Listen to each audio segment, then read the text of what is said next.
सुप्रभातम्। अद्य दिवसस्य पञ्चाङ्गम्।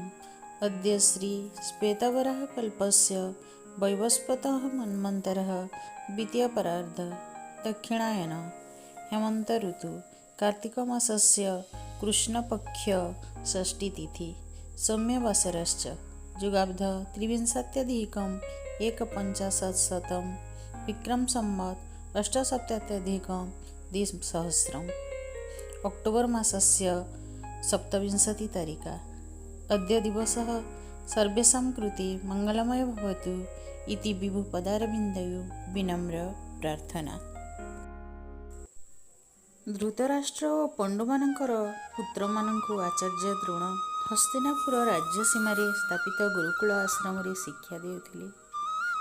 ହସ୍ତିନାର ରାଜକୁମାରମାନଙ୍କ ସହିତ ଗୁରୁ ଦ୍ରୋଣଙ୍କର ପୁତ୍ର ଅସ୍ତସ୍ତମା ମଧ୍ୟ ଶିକ୍ଷା ଗ୍ରହଣ କରୁଥିଲେ। ଧୃତରାଷ୍ଟ୍ରଙ୍କର ପୁତ୍ରମାନେ ପଣ୍ଡୁ ପାଞ୍ଚବଙ୍କୁ ପସନ୍ଦ କରୁନଥିଲେ। ଥରେ ଗୁରୁ ଦ୍ରୋଣ ପାଣ୍ଡବ ଓ କୌରବମାନଙ୍କୁ କ୍ରୋଧ ସମ୍ବନ୍ଧରେ ଉପଦେଶ ଦେଇଥିଲେ। ଗୁରୁ ଦ୍ରୋଣ କହିଥିଲେ, କ୍ରୋଧ ମଣିଷର ସମସ୍ତ ସୁଗୁଣକୁ ହରଣ କରିନିଏ, କିନ୍ତୁ ଧୈର୍ଯ୍ୟ ସମସ୍ତ ସୁଗୁଣକୁ ଆମନ୍ତ୍ରଣ କରିଥାଏ। କ୍ରୋଧ ହେଉଛି ମଣିଷର ବଡ଼ ଶତ୍ରୁ। ଏହି କଥା ସମସ୍ତେ କାଲି ମୁଖସ୍ଥ କରି ଆସିବ ବୋଲି ଦ୍ରୋଣାଚାର୍ଯ୍ୟ ସମସ୍ତଙ୍କୁ କହିଲେ।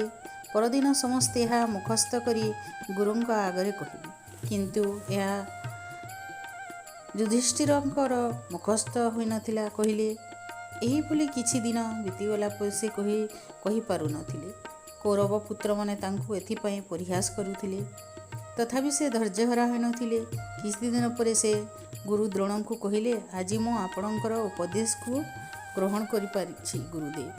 କ୍ରୋଧ ଉପରେ ବିଜୟ ପ୍ରାପ୍ତ କରିପାରିଛି। ଗୁରୁ ଦ୍ରୋଣ ବହୁତ ଖୁସି ହୋଇ ତାଙ୍କୁ ଆଶୀର୍ବାଦ କଲେ ଏବଂ ସେଦିନ ମୋର ଶିକ୍ଷାକୁ ବାସ୍ତବରେ ଯୁଧିଷ୍ଠିର ହିଁ ଗ୍ରହଣ କରିପାରିଛି, କାରଣ ସେ କେବଳ ଉଚ୍ଚାରଣରେ ନୁହେଁ ଆଚରଣରେ ମଧ୍ୟ ପ୍ରତିଫଳିତ କରିପାରିଛି।